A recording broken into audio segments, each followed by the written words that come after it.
Abra sua Bíblia no Salmo de número 31, amados, e eu já vou lhes adiantar que é um salmo preciosíssimo.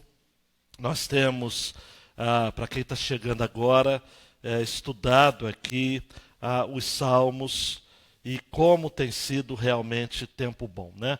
Apocalipse às quintas, salmos aos domingos, e o Senhor tem nos dado dessa graça. O Salmo de número 31.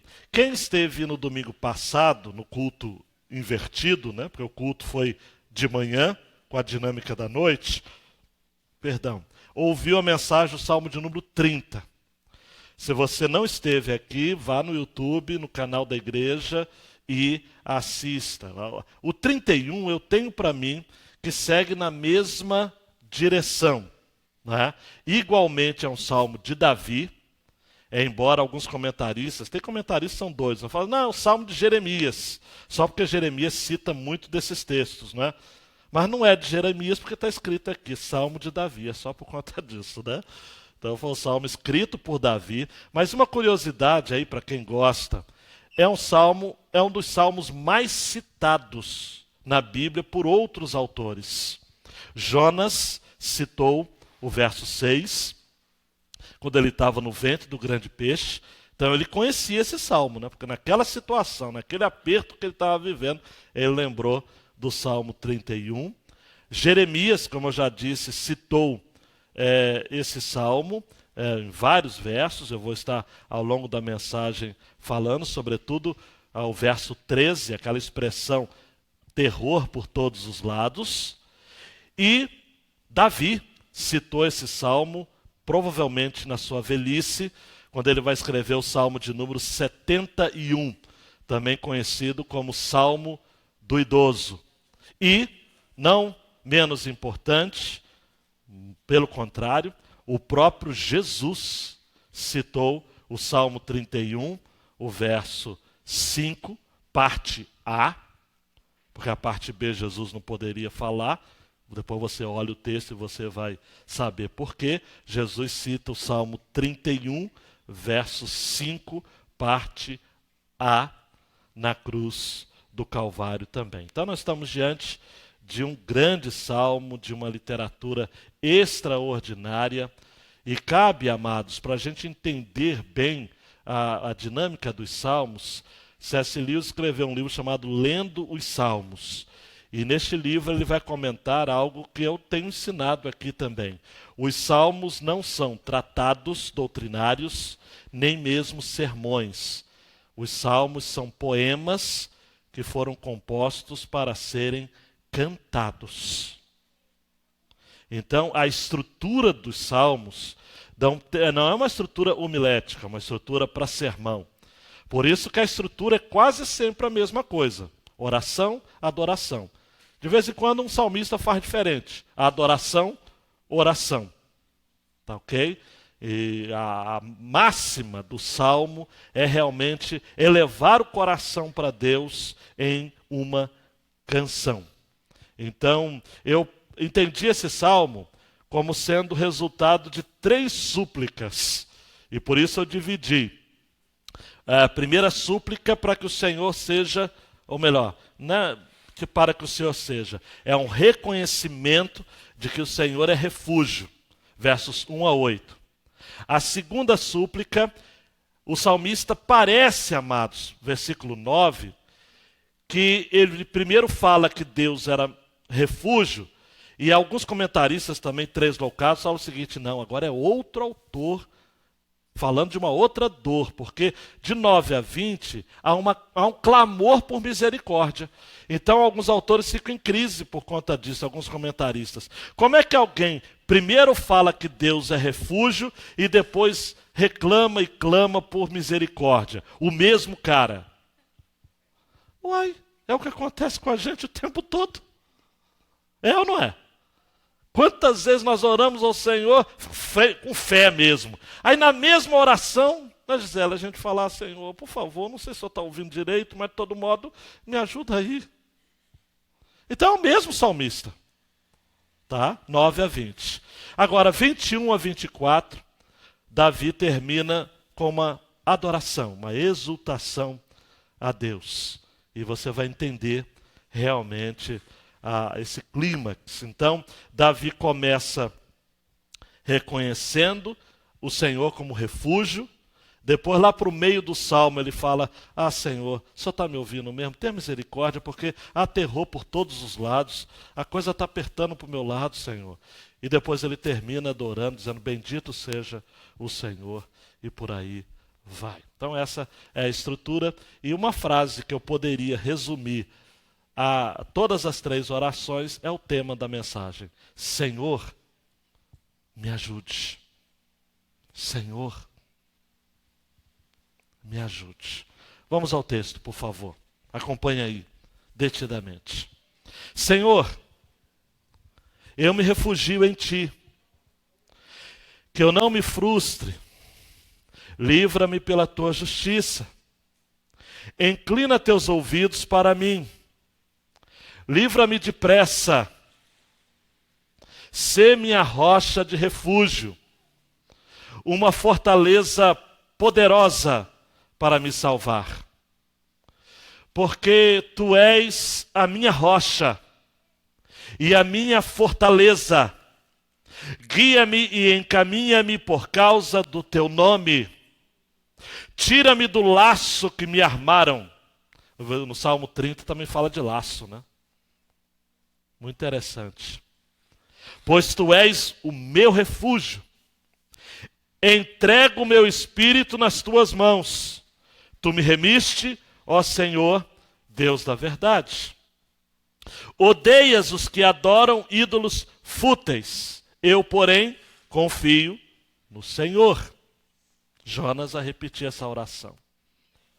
Eu me alegrarei e me regozijarei no Teu amor, pois tens visto minha aflição. Tens conhecido minhas angústias e não me entregaste nas mãos do inimigo. Firmaste os meus pés num lugar seguro. Então é um crente confiante, amados. É um crente de domingo à noite. Mas aí chega segunda de manhã e o mesmo salmista diz: ó Senhor, tem compaixão de mim, porque estou angustiado. Meus olhos, minha alma e meu corpo se consomem de tristeza, pois minha vida é consumida pela angústia e pelos anos, e meus anos pelos gemidos. Minha força desfalece, meus ossos se consomem em razão da minha culpa. Por causa de todos os meus adversários, fui desonrado. Fui humilhado diante dos meus vizinhos e tornei-me motivo de horror para os meus conhecidos. Os que me veem na a rua fogem de mim. Sou esquecido por eles como alguém que está morto. Sou como um vaso quebrado. Igual a música que a gente cantou. Pois tenho ouvido a difamação de muitos. Há terror por todos os lados. Juntos conspiram contra mim, tramando tirar minha vida. Ó Senhor, mas eu confio em Ti e digo: Tu és o meu Deus. Meus dias estão nas Tuas mãos. Livra-me das mãos dos meus inimigos e dos que me perseguem. Faz o Teu rosto resplandecer sobre o Teu servo. Salva-me por Tua bondade. Ó Senhor, que eu não me frustre. Eu já tinha dito isso, né? Porque Te invoco. Que os inimigos fiquem frustrados, sejam emudecidos no Seol. Seol é sepultura. Calem-se, lábios mentirosos que falam com insolência contra o justo, com arrogância e desprezo. Como é grande a Tua bondade, que guardaste para os que Te temem e preparaste na presença dos filhos dos homens, para os que se refugiam em Ti. No abrigo da Tua presença, Tu os escondes das intrigas dos homens. Em um esconderijo, Tu os proteges das línguas difamadoras. Aí o salmista deixa de falar para Deus, ou melhor, a Deus, e passa a falar de Deus. Adoração. Bendito seja o Senhor, pois mostrou de uma forma maravilhosa sua fidelidade para comigo numa cidade sitiada. Assustado eu dizia: estou eliminado de diante dos olhos. Tu, porém, ouviste minhas súplicas quando clamei a ti. Amai o Senhor, todos vós, seus santos. O Senhor guarda os fiéis e castiga plenamente o soberbo. Sede fortes e corajosos, todos vós que esperais no Senhor. Amém? Deus, tua palavra está lida. Ajuda-nos a entendê-la. Então me ajude a explicar a tua palavra e a aplicar a tua palavra aos nossos corações nesta noite de domingo, alcançando-nos como uma flecha, para que saiamos daqui profundamente tocados, marcados por ti, no nome de Jesus. Amém e amém. Dá um clique aí, por favor, Mateus. A grande ideia deste salmo é esta. Dá para a gente dizer juntos? Vamos lá? Quem confia no Senhor e crê em sua misericórdia, pode se alegrar nele e adorá-lo. Amados, nós somos testados por Deus o tempo todo para vermos se de fato temos confiado nele e temos crido na sua misericórdia. E quando somos aprovados por ele, nós usufruímos aquilo que encontramos base bíblica farta, que é a alegria nele, e não alegria naquilo que ele nos dá. João vai dizer no capítulo 15, Jesus dizendo, que a nossa alegria em Jesus pode ser plena, para que a minha alegria seja plena. Apenas essa expressão quero destacar.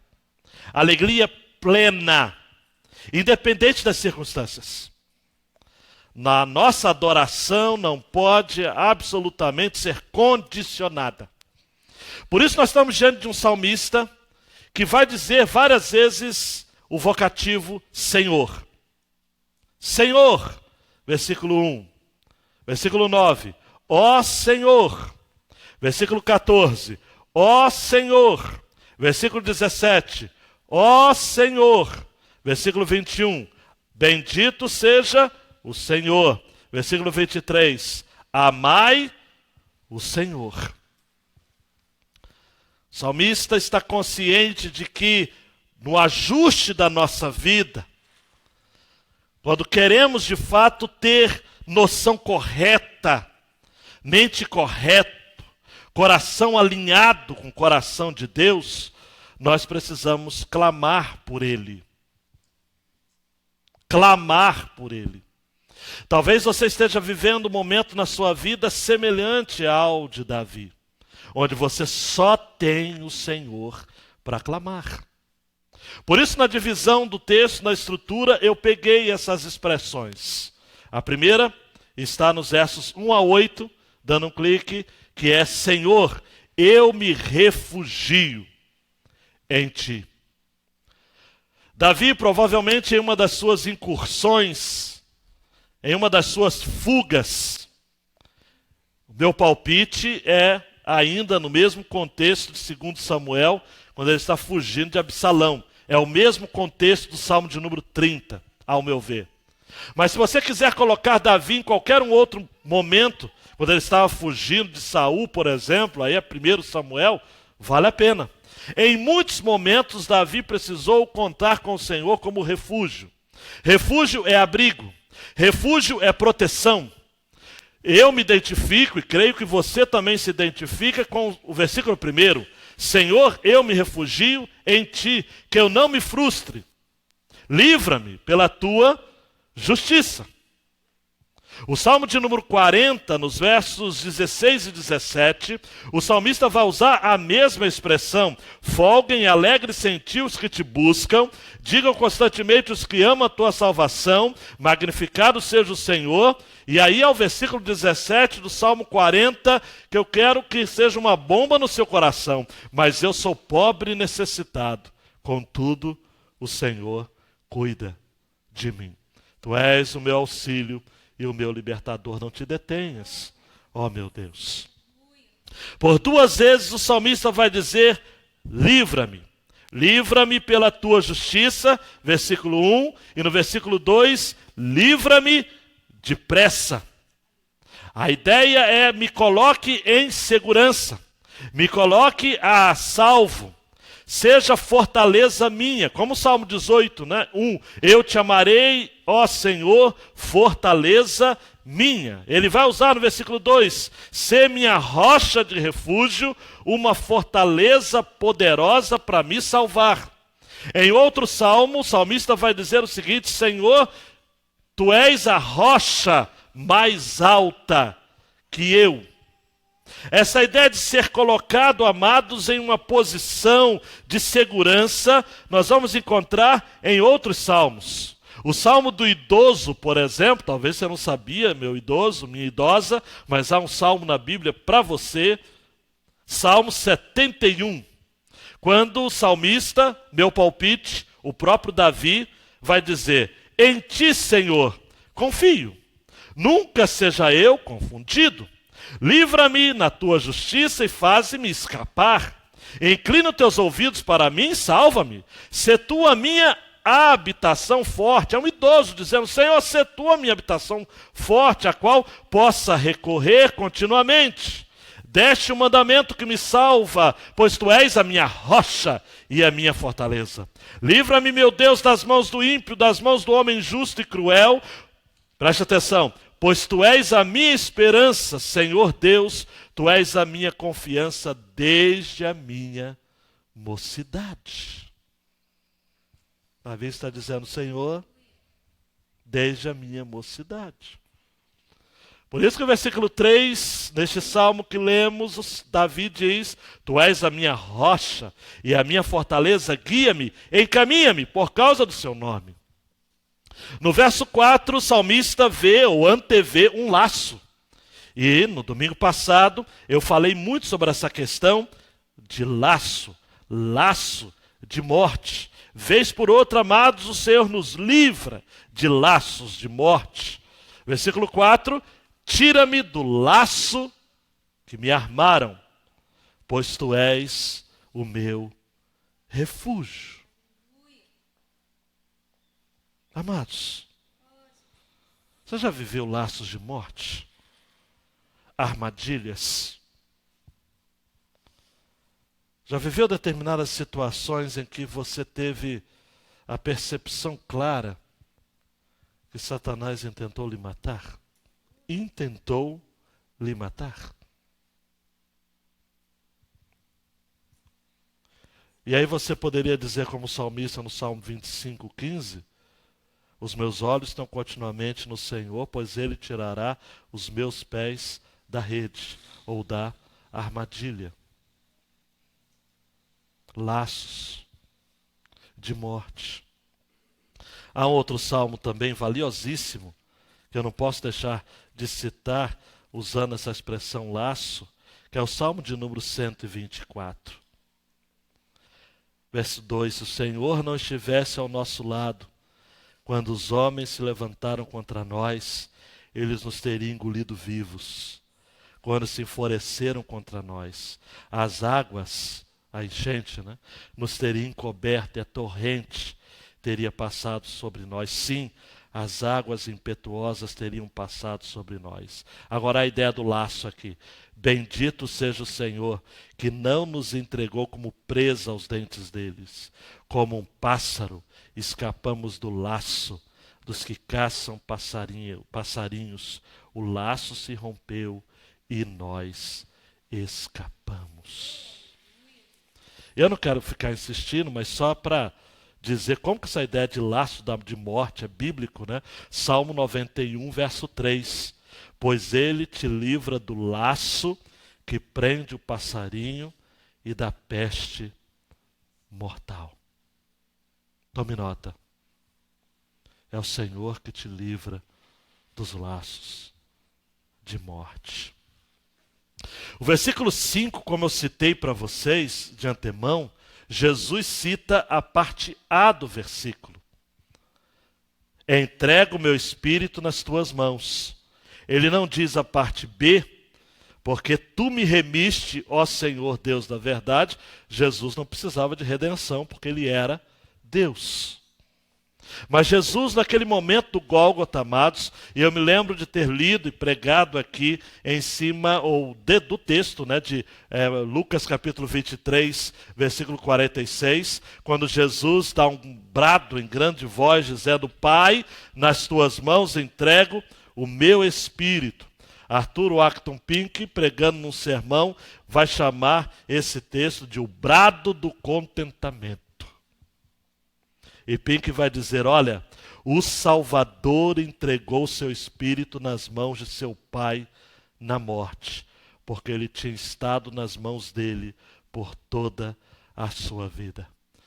E aí a aplicação que Arthur Acton Pink faz era o seguinte: isso é verdade quanto a você? Para morrer a morte dos justos, você tem de viver a vida dos justos. E essa consiste em absoluta submissão e dependência de Deus. Por que Jesus citou Davi dizendo: entrego o meu espírito nas tuas mãos? Porque durante toda a vida, Davi e o próprio Jesus tinha seu espírito entregue nas mãos de Deus.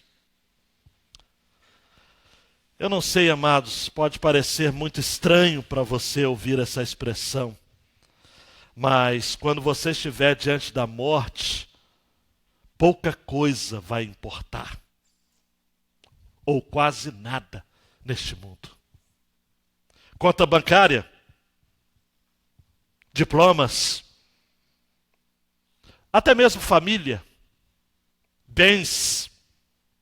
O que vai fazer diferença, amados, e o que é a nossa segurança na vida e na morte, o nosso grande consolo, é se Deus de fato foi o Senhor da nossa vida. E aí vamos poder dizer como salmista: entrego o meu espírito nas tuas mãos. Mesmo que você morra, sei lá, atropelado, acidente de carro, de câncer, ataque cardíaco, não importa a morte. O que importa é que na morte você compreenda que o seu espírito está sendo entregue àquele que foi dono da sua vida por inteiro. Você consegue levar isso a sério? Por isso que há uma conexão aqui que a gente pode fazer. E Calvino sugere aqui, né? Quem quer que não confie na providência divina, bem como não encomenda a sua vida à fiel diretriz dela, não aprendeu ainda corretamente o que significa viver. Só sabe viver aquele que todos os dias confia na providência. E talvez uma oração, não quero ensinar uma reza para você, mas uma oração que todos os dias, principalmente nos dias de terror, eu e você precisamos fazer é: Senhor, eu creio na divina providência. Senhor, eu creio na divina providência. Senhor, eu creio na divina providência. Eu sei que a minha vida está encomendada a Ti. Para dizer como Paulo aos Filipenses: se vivemos, para o Senhor vivemos. Se morremos, para o Senhor morremos. De sorte que, quer vivamos, quer morramos, somos do Senhor. Que confiança, amados! Que convicção! O versículo 6, amados, é uma confissão de fé. Jonas vai usar isso lá no ventre do grande peixe. Odeias os que adoram ídolos fúteis, eu, porém, confio no Senhor. Na hora que apertou o cerco, Jonas disse: Senhor, os idólatras servem outros deuses, só que eles são fúteis. A minha convicção plena, Senhor, é de que eu adoro o Deus verdadeiro. Eu, porém, confio no Senhor. Agora olhe para mim. Quando a gente fala ídolo, os crentes já de carteirinha vão pensar, não é comigo, porque eu não sou idólatra. Não é? Tem certeza? E o ídolo do controle? E o ídolo da aprovação? E o ídolo do prazer? E o ídolo da opinião pessoal? E o ídolo da soberba? E o ídolo do orgulho? E o ídolo da aparência? Tá bom? A idolatria, amados, nos persegue. O tempo todo nós precisamos abandonar ídolos fúteis do nosso coração.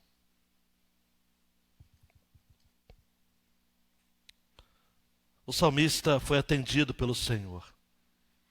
Por isso, no versículo 7, ele diz: eu me alegrarei, me regozijarei no teu amor, pois tens visto a minha aflição. Eu, quando vi essa expressão, vista a minha aflição, eu lembrei de Êxodo. Quando o Senhor fala a Moisés: eu tenho visto a aflição do meu povo. Tens conhecido as minhas angústias, e não me entregaste nas mãos do inimigo, firmaste os meus pés no lugar seguro.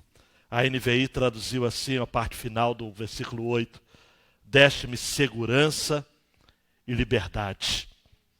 E aí, amados, talvez se fosse eu ou você, terminaríamos no versículo 8 e diríamos: aleluia, o Senhor nos deu segurança, o Senhor nos deu liberdade, podemos cantar, podemos nos alegrar, somos crentes fiéis, vencedores, mais do que nunca. Conquista, vitória. Agora é só vitória. Mas aí o mesmo salmista, ele não é esquizofrênico, ele não tem transtorno bipolar, ele é homem como eu e você. Ele é capaz de terminar uma oração dizendo: Senhor, o Senhor me deu segurança e liberdade. O Senhor me deu alegria, agora eu vou alegrar, vou festejar. Mas aí, enquanto isso, na sala de justiça, versículo 9. Volta. Senhor, tem compaixão de mim. E aí os versos são incríveis, amados. Tem compaixão de mim porque estou angustiado. Mas ele já não tinha vencido. Voltou, Senhor. Voltou tudo. Meus olhos, minha alma e meu corpo se consomem de tristeza. Presta atenção aqui, por favor. Consomem de tristeza. Não é assim, estou triste. Me consomem de tristeza. Versículo 10. A minha vida é consumida pela angústia. E meus anos pelos gemidos. Minha força desfalece. Olha que coisa mais. Meus ossos se consomem em razão da minha culpa, da minha iniquidade. Olha para mim, amados. Tudo leva a crer que Davi aqui está reconhecendo que aquilo que ele estava enfrentando, essa depressão, alguns autores veem aqui um quadro de depressão. Eu não vou ficar entrando em detalhes, mas me parece muito próximo disso.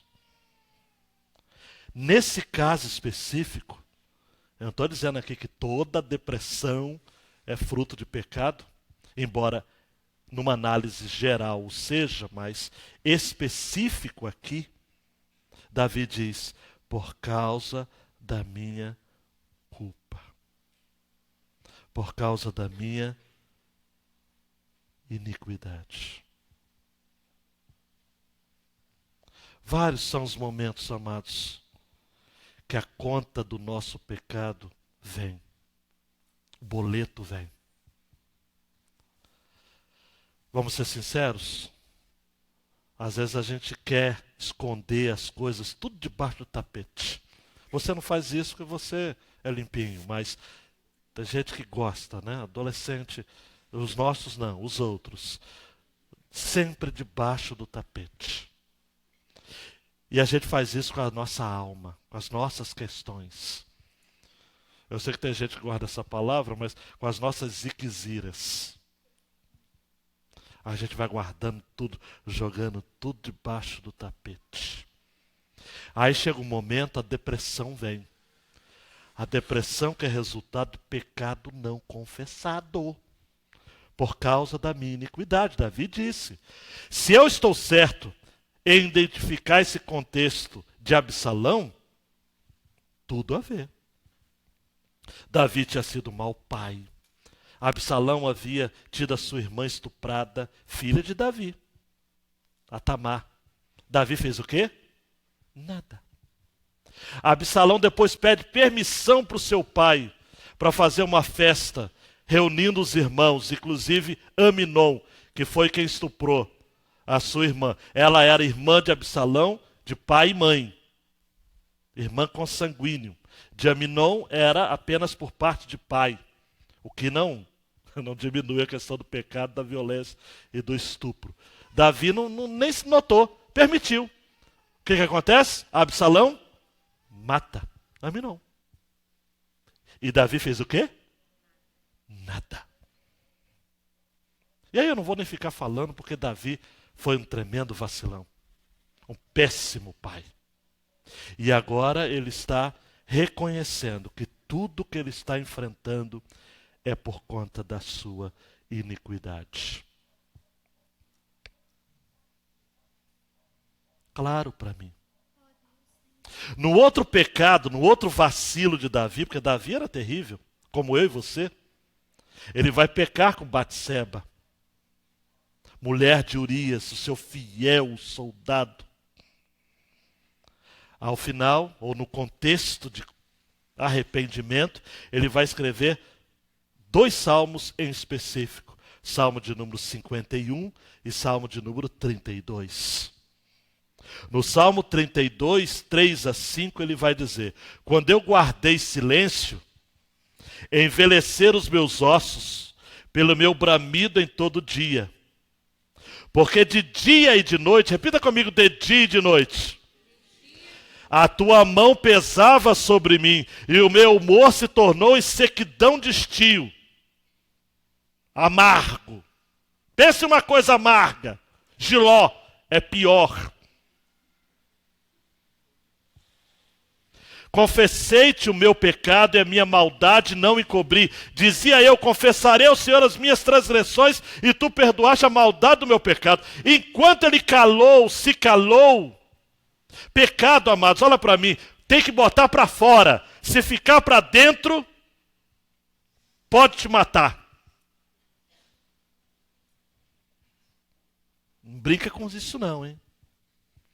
Brinca com isso não, hein? Davi está dizendo aqui, olha, Senhor. Quer ver? Davi continua aqui. Versículo 11. Por causa de todos os meus adversários, fui desonrado. Quem conhece a história sabe que Davi precisou fugir com a cabeça coberta, pés descalços como um escravo. E um grupo que seguia ele chorando no Vale Cedron. Vale Jardim das Oliveiras. Fui desonrado. E ainda houve um sujeito chamado Simei, que ficava ainda chamando ele: ó homem sanguinário, ó homem sanguinário. Desonrado. O texto vai dizer: fui humilhado diante dos meus vizinhos.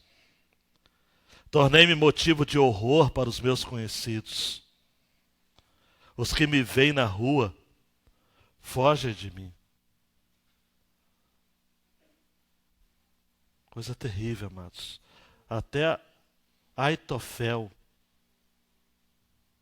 o pai de Batseba, se voltou contra ele.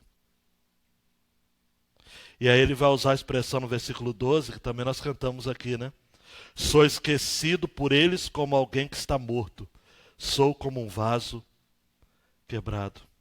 Davi, diz Calvino, ilustra essa ideia fazendo uso da metáfora de um vaso quebrado, o qual denota completo desprezo e pobreza, como se quisesse dizer que não mais era considerado digno de qualquer posição ou respeito. Era o rei, mas agora era um vaso quebrado. As pessoas tinham-no como morto. O texto vai prosseguir. Versículo 13. Tenho ouvido a difamação de muitos, há terror por todos os lados, que é uma expressão que Jeremias vai usar várias vezes. Terror por todos os lados. Juntos conspiram contra mim, tramando tirar a minha vida. Amados, os inimigos de Davi sempre o perseguiam de perto. Nunca lhe deram descanso. Davi está aqui sentindo temor por todos os lados, terror por todos os lados. Você já viveu isso? Jeremias viveu isso. Jeremias 6:25, não saias ao campo, nem andeis pelo caminho, porque a espada do inimigo espanta ao redor. E ele vai citar outras vezes essa expressão. Terror por todos os lados.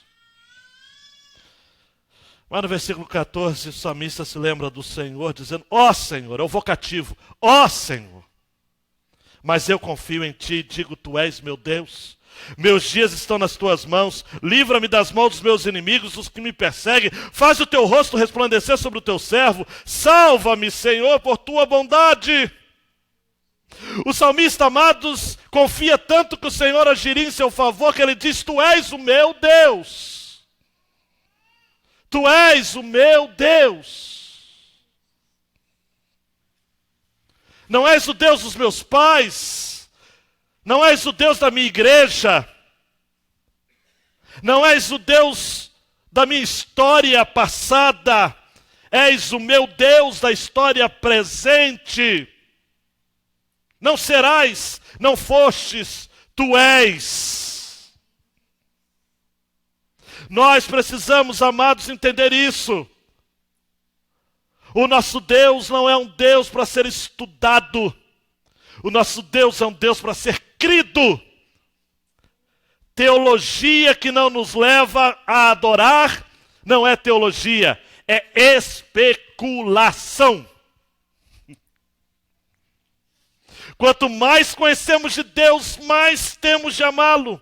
Se você lê um texto desse, ou se você lê um texto de alguém falando sobre Deus, e os seus olhos não ficam marejados, e o seu coração não começa a acelerar, você está vendo Deus como objeto de pesquisa, um ratinho de laboratório.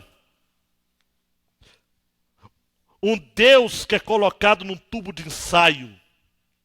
Um Deus hermético. Um Deus arqueológico. Um Deus previsível. Um Deus dominável. Não! Tu és o meu Deus. E o salmista vai dizer mais, meus dias estão nas tuas mãos.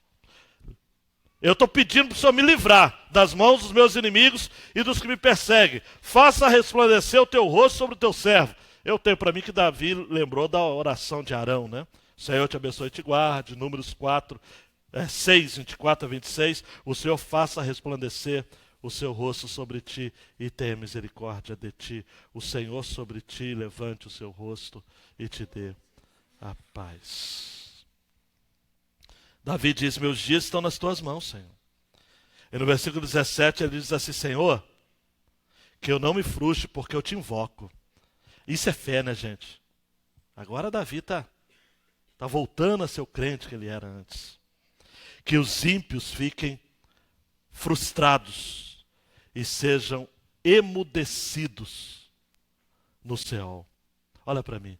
Davi está dizendo o seguinte, Senhor, que os meus inimigos sejam silenciados pela morte. Isso é forte, hein? É uma oração imprecatória que Davi faz aqui. Senhor, cala a boca deles, matando-os. Versículo 18. Cala-se os lábios mentirosos. Se você nunca viveu isso, amados, gente que fala mentira a seu respeito. que falam com insolência contra o justo, com arrogância, com desprezo. Homens maus.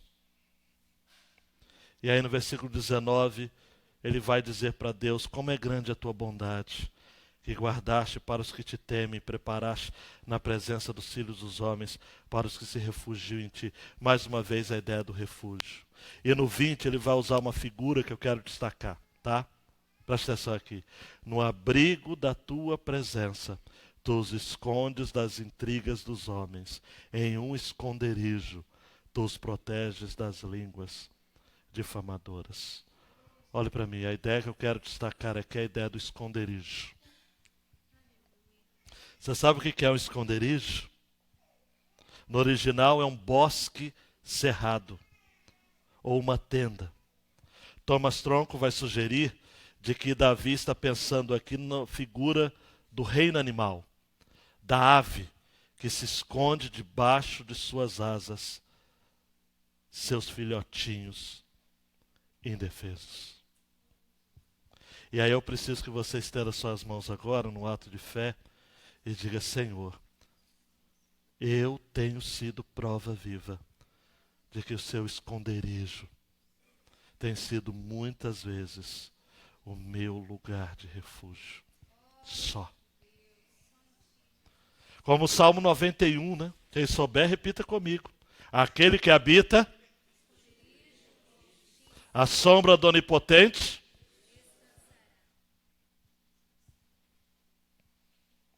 Salmo 57, 1. Tem misericórdia de mim, ó Deus, tem misericórdia de mim, porque a minha alma confia em ti, e à sombra das tuas asas me abrigo, até que passe as calamidades. Ruth, capítulo 2, quando Boaz está enaltecendo a Ruth, dizendo o seguinte: você procurou abrigo nas asas do Senhor. E aí o texto para balançar mesmo seu coração, que eu não poderia deixar de citar. Mateus 23, 37. Jesus, do alto de um monte, diz: Jerusalém, Jerusalém, que matas os profetas e apedrejas os que a ti são enviados. Quantas vezes eu quis ajuntar os teus filhos, como a galinha ajunta os seus pintos debaixo das asas, e tu não quiseste. Mas Davi diz assim: Senhor, no abrigo da tua presença, tu os escondes das intrigas dos homens. Em um esconderijo, tu os proteges das línguas difamadoras. Deus está mandando lhe dizer, amados, de que no esconderijo dele, você vai ser livre dos ataques dos inimigos, das línguas dos seus inimigos, das manipulações dos seus inimigos, do pecado do seu próprio coração corrupto, de olho grande, de mal olhado, de qualquer diabo a quatro que estiver em direção da sua vida. Pelo esconderijo do Senhor, as asas do Senhor. E por fim, Mateus, o salmista adora.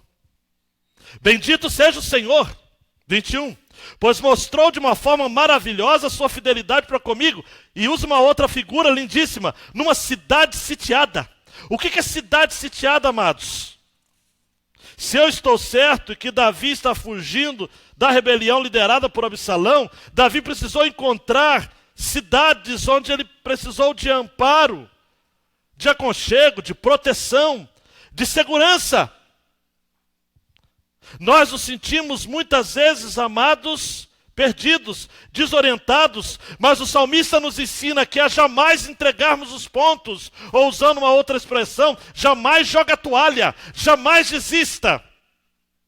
Porque o Senhor ouve, bendito seja o Senhor, pois mostrou de uma forma maravilhosa sua fidelidade para comigo.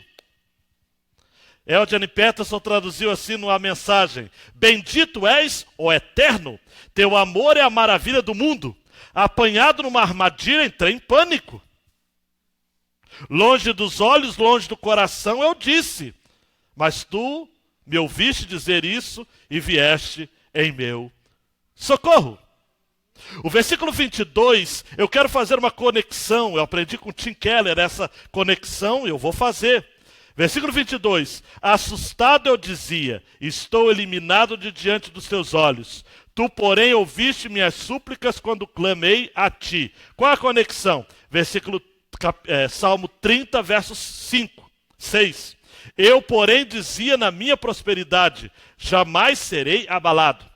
Preste atenção, em 36, o salmista diz, eu estava sossegado, tranquilo, próspero. Eu disse que jamais seria abalado.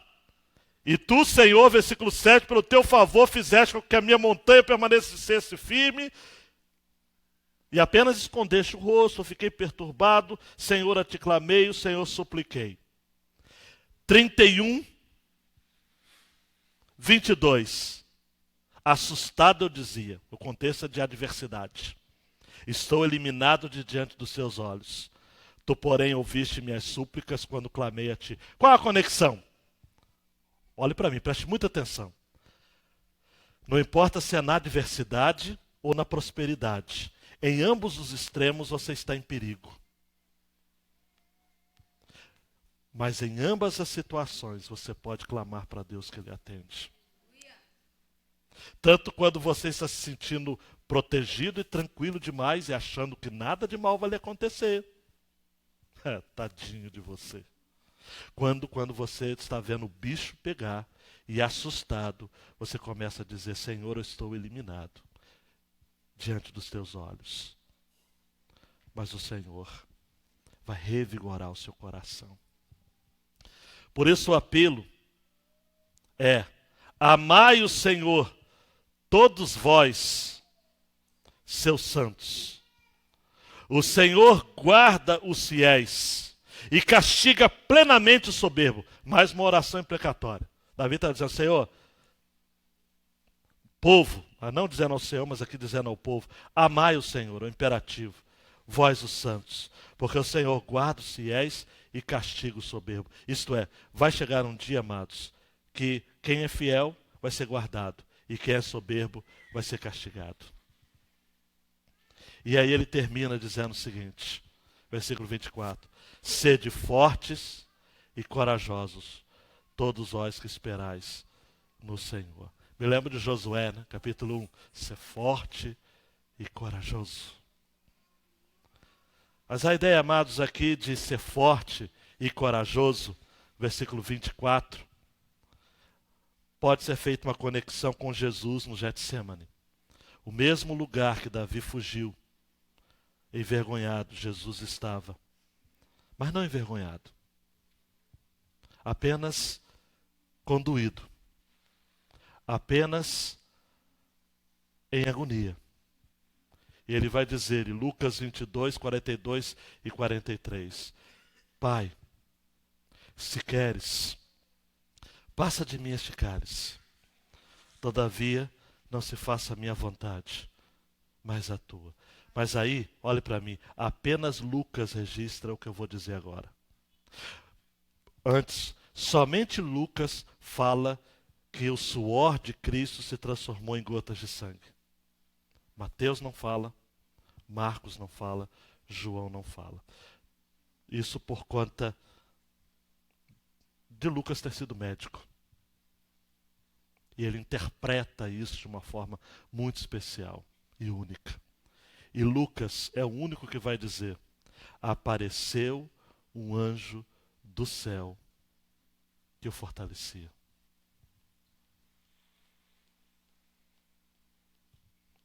Não importa, amados, o que você está vivendo. Deus vai enviar um anjo. Porque o anjo do Senhor acampa-se ao redor dos que o temem. Ou Ele mesmo, se você assim preferir.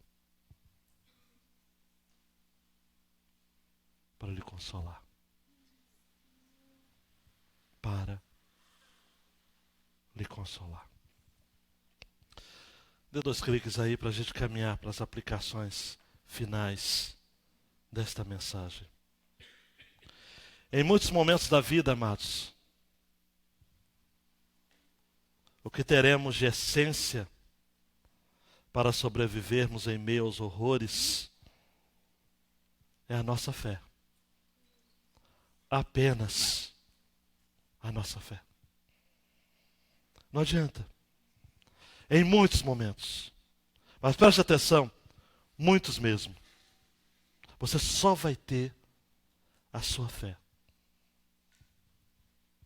E é dela que você vai precisar. Somente dela. Uma outra aplicação diz assim, olha, a nossa alegria em Deus e satisfação nele é a principal marca de que estamos no caminho de um avivamento espiritual. Quanto mais difícil, amados, quanto mais apertado você estiver, lá, no seu lugar de agonia, no seu lugar de dor, o Senhor vai colocar alegria no seu coração. E aí você vai colocar a mão no seu coração nesses momentos de dor e vai dizer, Salmo 16, 11. Far-me-ás ver a vereda da vida, na tua presença há fartura de alegrias, à tua mão direita há delícias perpetuamente. Vivemos também, amados, vez por outra, terror por todos os lados. Principalmente em nossos contextos assim, vivenciais. Tanto por dentro quanto por fora. Talvez você esteja sossegado demais porque as coisas em nossa cidade relacionado à criminalidade está aparentemente maneirando. Mas não coloque a sua confiança nos homens, tá? Não coloque a sua confiança nas circunstâncias. Não coloque a sua confiança nas ideologias. Coloque a sua confiança no Senhor. Apenas nele. Terror por todos os lados. Uma outra aplicação. Você vive contexto de perseguição? Jesus vivenciou esse contexto de perseguição implacável por conta da sua proposta de vida. Ninguém viveu como Jesus. Agora também ninguém morreu como ele. Jesus, certa feita, teve de dizer, olha, na verdade, vos digo que um de vós há de me trair. Antes, Jesus cita um salmo, quando vai dizer, o que come o pão comigo, levantou contra mim o seu calcanhar. Jesus viveu situações, amados, de dor. Pegue os evangelhos.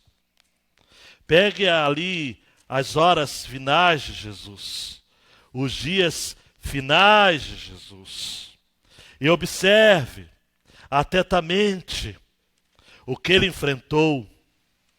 Seu drama, sua dor.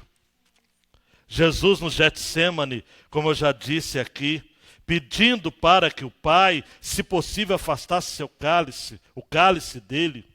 Mateus 26, 36, Marcos capítulo 14, a partir do verso 32.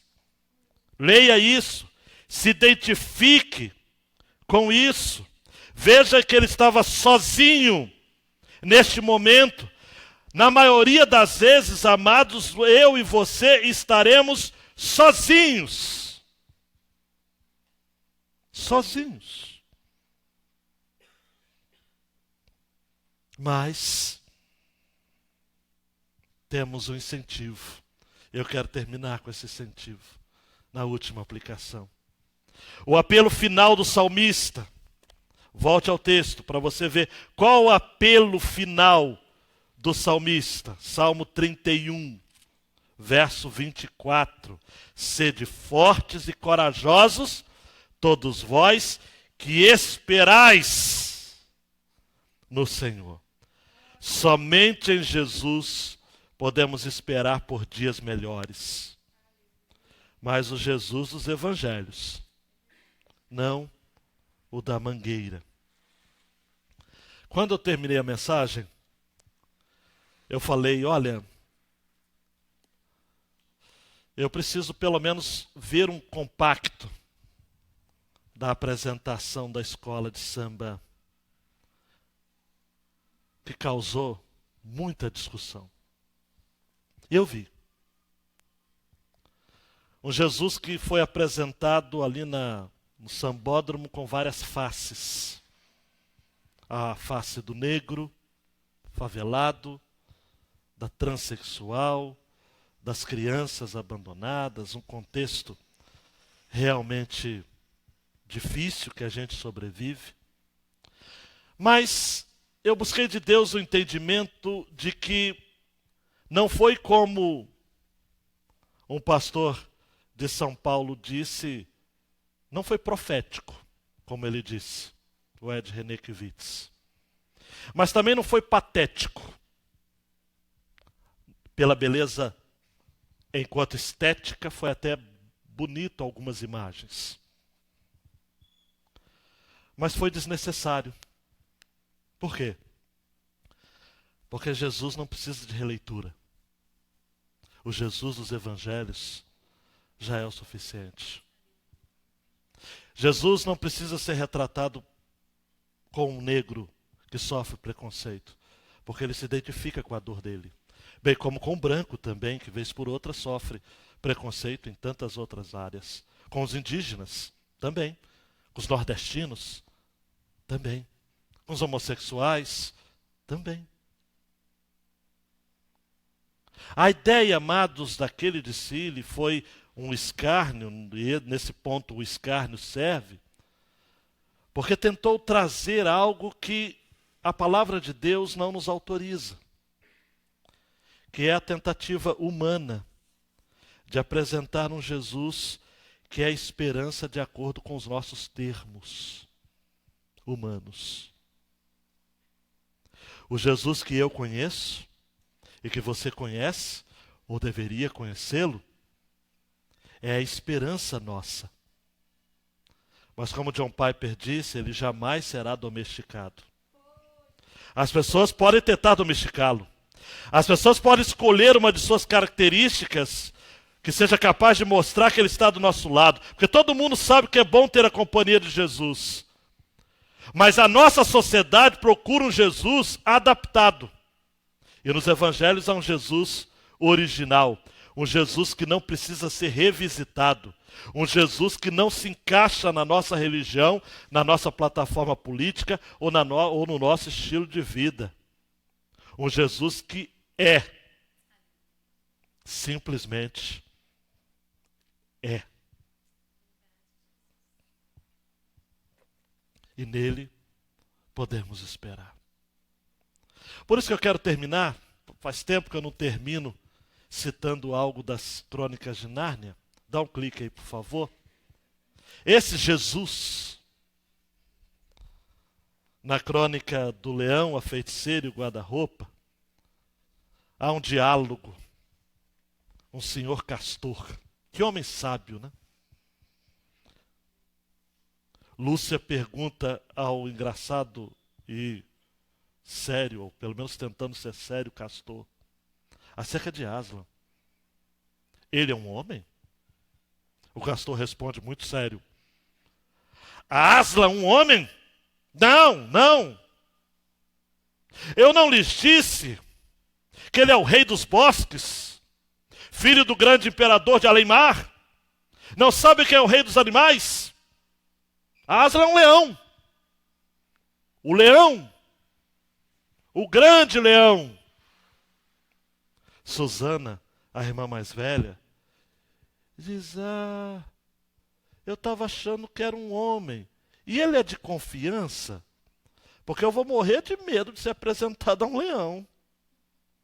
Aí intervém a senhora Castor, que diz, isso vai, meu anjo, sem dúvida.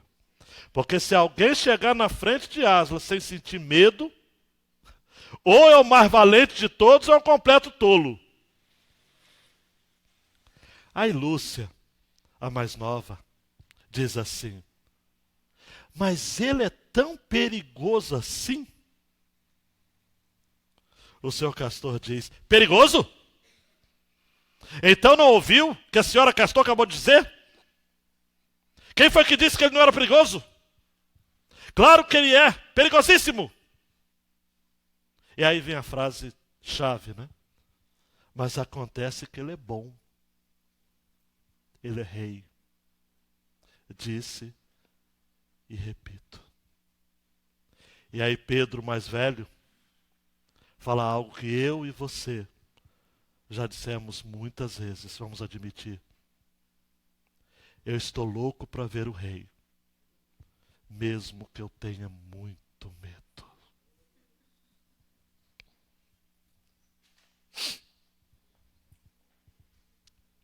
Sede fortes e corajosos, todos vós que esperais no Senhor. Abaixa a cabeça, meu querido e minha querida. Não tem como. A beleza de Jesus está estampada neste salmo. Um Jesus que entrega o seu espírito para o Pai. Um Jesus que compreende a dor. Por isso que tanto Jonas quanto Jeremias vão citar trechos, bem como o próprio Davi no Salmo 71. Deste salmo em momentos de adversidade.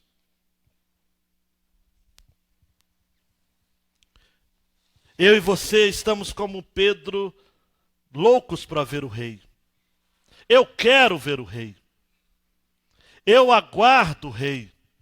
Eu ainda choro, amados, tome nota. Eu ainda choro ao cantar: o rei está voltando. O rei está voltando. A trombeta está soando. O meu nome a chamar. Eu tremo e anseio por esse dia.